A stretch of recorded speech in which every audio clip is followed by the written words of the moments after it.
Hi guys, welcome back. Um, so this is part two, and basically now what I'm doing is I'm taking the bottom part that I added on, and I'm ripping that apart from my skin and from the gums where the teeth are connected. And I would suggest not using scissors. Well, I shouldn't have used scissors because they didn't want to work. As you can see, they didn't want to cut. You can, but it's just easier to use your fingers, but I was impatient and I wanted to make it so that it would cut faster. So I just use scissors. You can if you want. I just had to reconnect this little bottom piece because it didn't connect to my face or something. I don't know.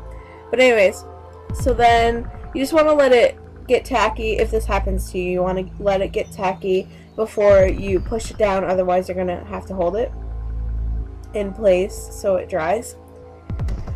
And powder, powder, powder. I always powder my face a million times. But I did add more liquid latex, so now that it's dry, I had to powder it more. And so now I'm just pulling off more of the bottom layer of skin and pulling it away from the gums.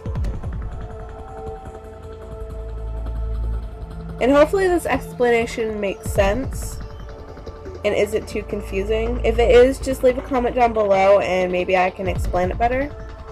So you want to powder the inside because when you put liquid latex on, even though it's where it was connected to your skin, it's still going to be sticky, and it will stick to it'll stick to itself.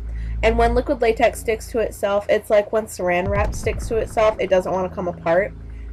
So you want to make sure that you powder it, unless if you want to have to kind of do it all over again. So right there, I just took the piece of where the side flap was, the first one that I put on, and I ripped that apart so that it was connected to the bottom part, so it looks like an overall full piece, not that the side of my mouth was ripped and then the bottom and then the top, so it all flows together. And then I just used some more liquid latex to make sure that it was secure, and I added some to the bottom of the gums so that it blended in more. And now I'm just adding red to the bottom, just like I did for the side flap, and just making it red and irritated and gross looking, like it was ripped away from my muscle.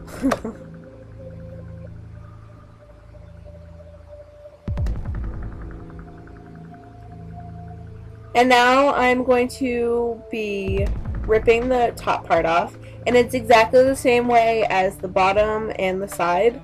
The side's easier because it's not connected to any of the gums. And also the top piece you got to be careful with because it is on top of a sensitive part of your area, which is right underneath your eye. So it will take a little bit more time, but you need to basically try to be patient with it, because if you don't, you're going to end up pulling and it might end up making your eye water. And please ignore my part in the middle of my head, because my hair decided it didn't want to cooperate, so that's why I put it up in a ponytail. Also to get it out of my face. But yeah, it, as you can see, didn't want to cooperate, no matter how many bobby pins I put in. So I just added more powder again, and don't forget to powder underneath. And these flaps weren't sticking up like I wanted them to, like the others were, because, well, gravity was in effect and they were pulling them down, like gravity always does. It doesn't want to work with you.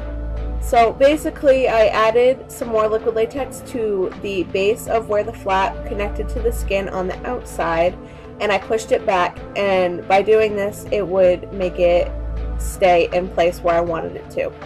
So I'm taking more red again. This color I do believe is a darker red that I put in the bottom and on the side of my mouth.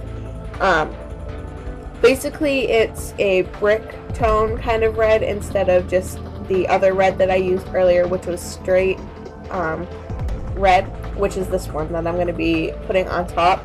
I layered both of them so that it gave it a little bit more dimension, so there was darker and lighter areas. And then I will go in also with some black here in a minute to blend in everything like I did from the side of my mouth, and it also gives it a little bit more dimension so it's not just straight red. You want to add that black in there, otherwise it's not going to look as realistic, I guess. But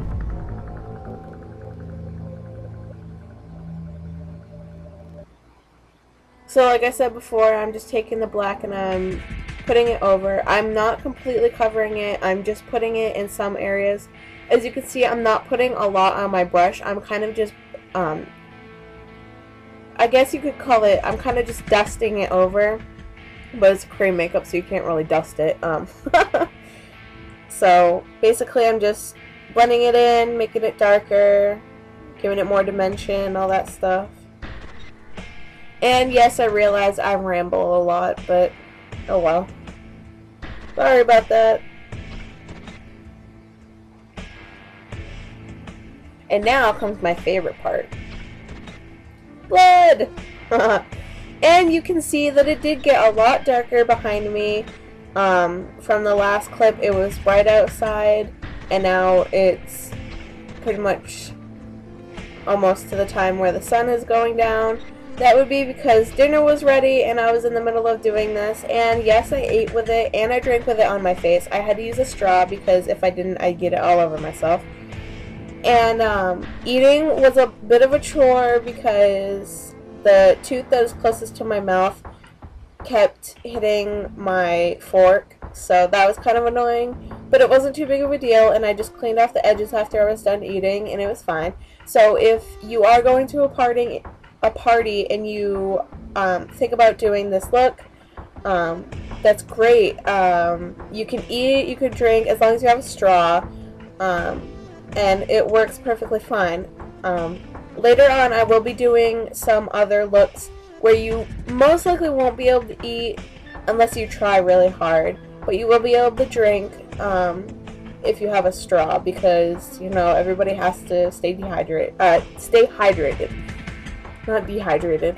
So now I'm just taking red and I'm going on the outside of the skin where the flaps in my skin connect, and I'm blending it out a lot so that it looks like my skin was irritated, and pretty much so that it doesn't look just like my regular skin color.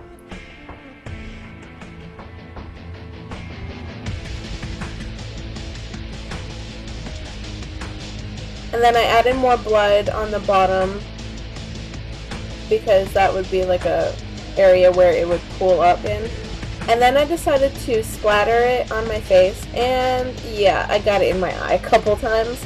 It hurt for only like a second, but if you're gonna have contacts in, I would suggest doing this with your eyes closed. I know you will not be able to see what you're doing, but it doesn't really matter. You can clean it up afterwards.